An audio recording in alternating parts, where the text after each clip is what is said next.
the focus on this lesson is having a look at how to sum the terms in an arithmetic sequence.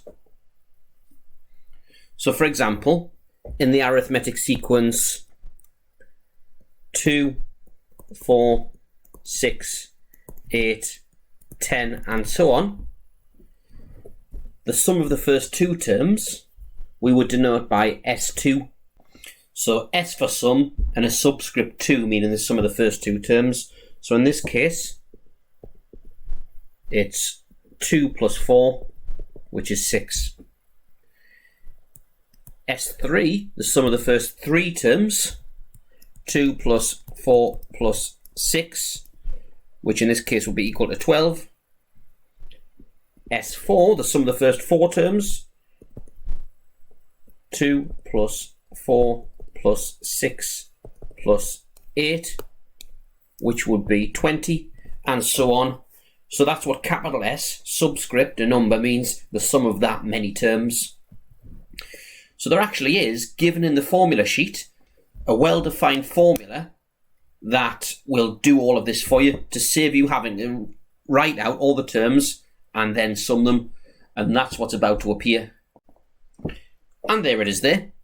The sum of the first n terms of any arithmetic sequence is given by, and this first formula, a half NA plus L, we'll put that to one side for now. The formula I'm most interested in showing you for now is this one here, this longer formula. And it's a half n 2a plus n minus 1d. A half n 2a plus n minus 1d, where n is the number of terms to sum, a is the first term, and d is the common difference. But all of those letters you've come across before. Again, ignore the first formula, half NA plus L, because we'll come to that in a little while. So we'll go about proving this formula a little bit later on at the end of the video. We're just going to have a look at using it for now.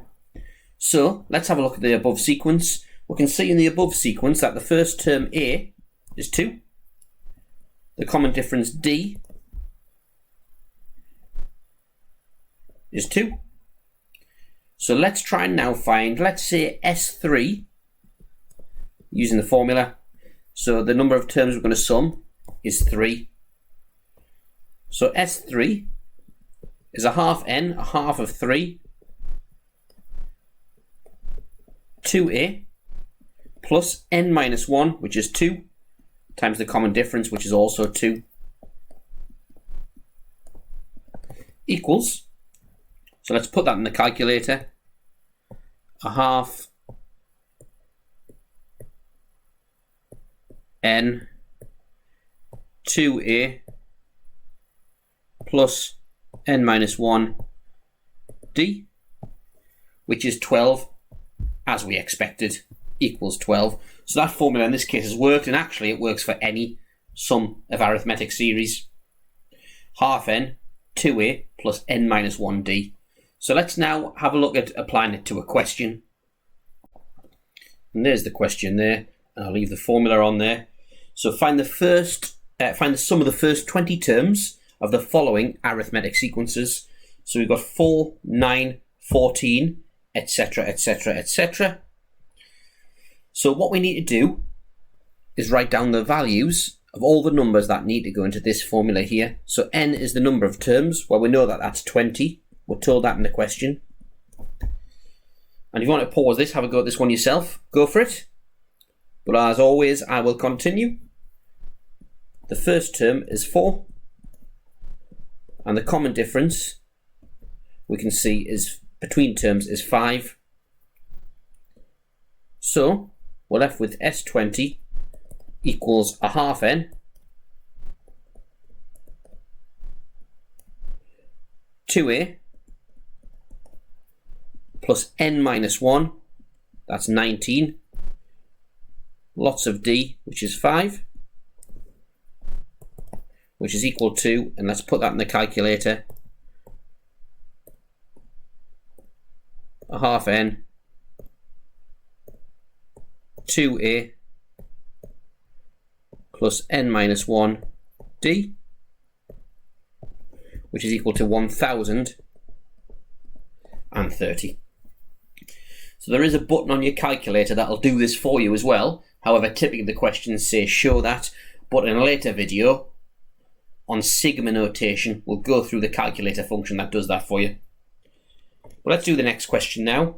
And as before, we're trying to find out all the values that we're going to sum into the formula. So it's told us that we want the first 20 terms again for part B.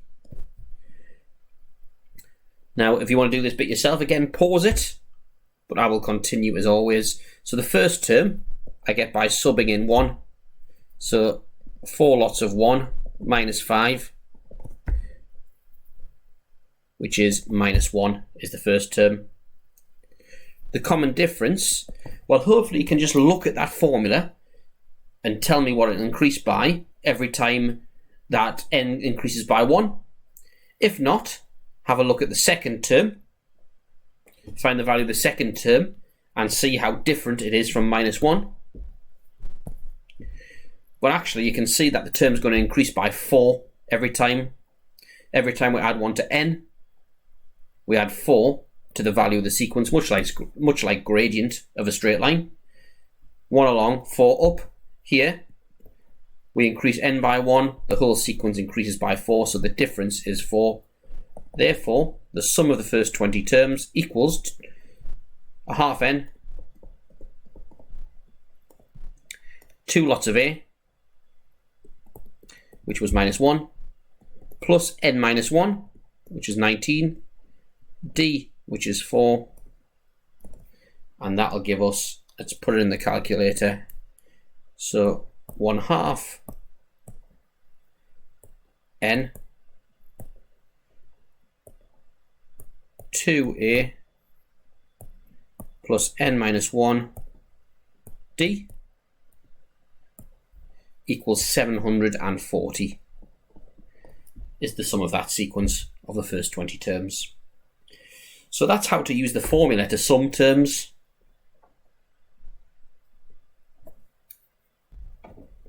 Let's now move on. Let's look at the shorter formula. So there's the example there. Formula alongside. But the formula we're having a look at now is this one here, a half n a plus l, which is equivalent to the longer one. Does exactly the same job. Again, I'll go over why that's the case in the proof. But basically, in this formula here, a is the first term in the sum, L is the last term in the sum,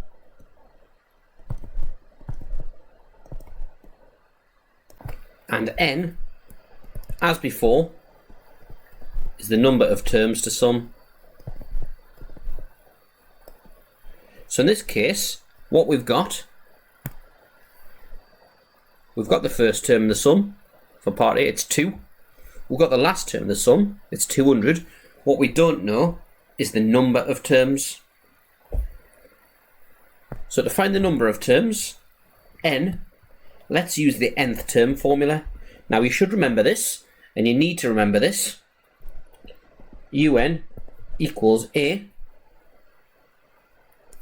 plus n minus 1 d. And we need to find the value of n from that. So the term value of the last term is 200. So 200 equals a, which is 2, plus n minus 1 times the common difference, which we can also see is 2 in that sequence. 200 equals 2 plus n minus 1, 2. Take away 2, we get 198 equals n minus 1, 2. Divide by 2, we get 99 equals n minus 1, which means in this case that n equals 100.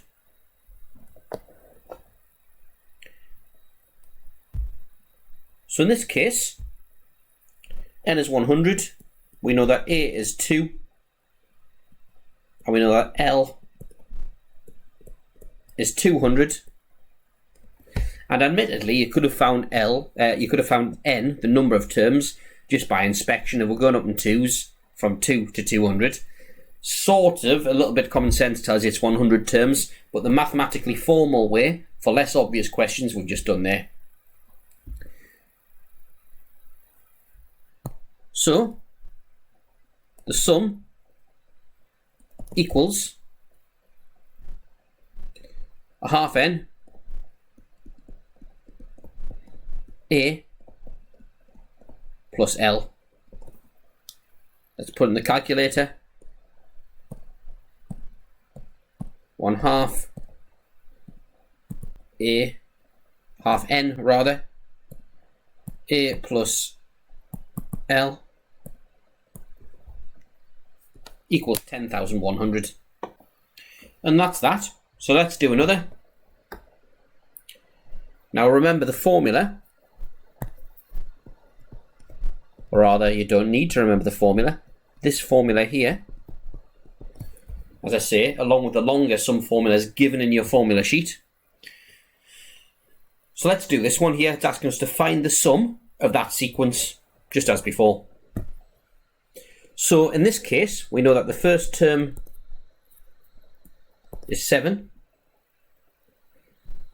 The last term that we're summing is 327, and we just need to find n now to find the number of terms. So the number of terms corresponds with the term number of the last term. So what we're going to do here, 327 equals a plus n minus 1 times the common difference, which we can see here is 5. So the nth term equals a plus n minus 1 d, like that. And n just so happens to be the term number of the last term. And as I said, that's the number of terms in the sequence. So let's multiply that out. 327 equals 7 plus 5n minus 5, which means that 325, taking both those numbers to the other side, equals 5n. So 325 divided by 5 is 65, which means that there's 65 terms that we're summing. So n equals 65. Therefore, the sum of all the terms equals a half n a plus L, so a half of 65, a plus L equals 10,855.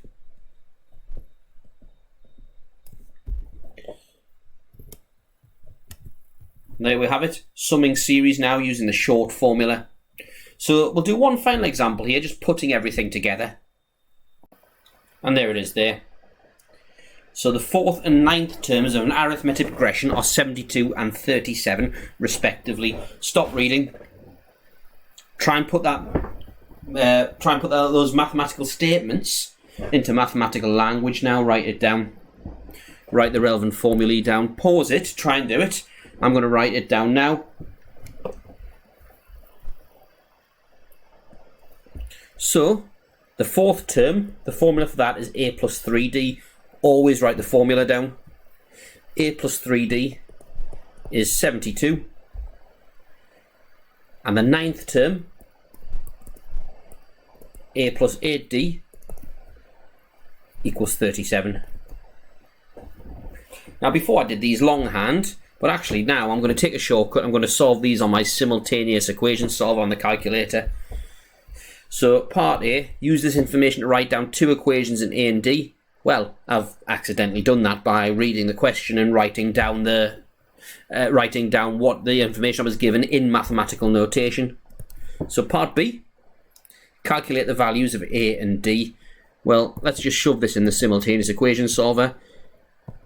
And when the question doesn't say show detailed reasoning, you're well within your rights to do this.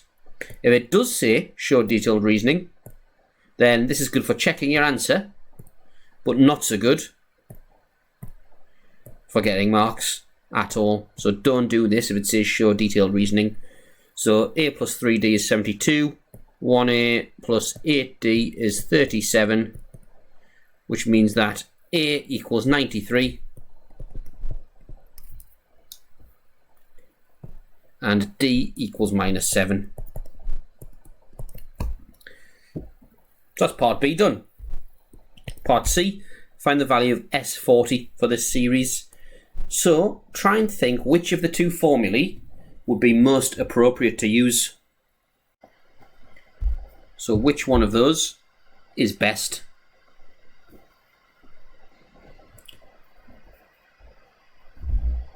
So, and pause this if you want to have a go yourself. We've got the first term, we worked out to be 93. We've got the common difference as -7. And we've got the number of terms already to sum, which is 40.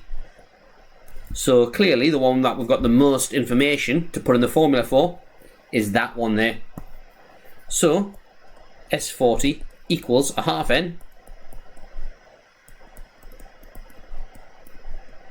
2a plus n minus 1 times d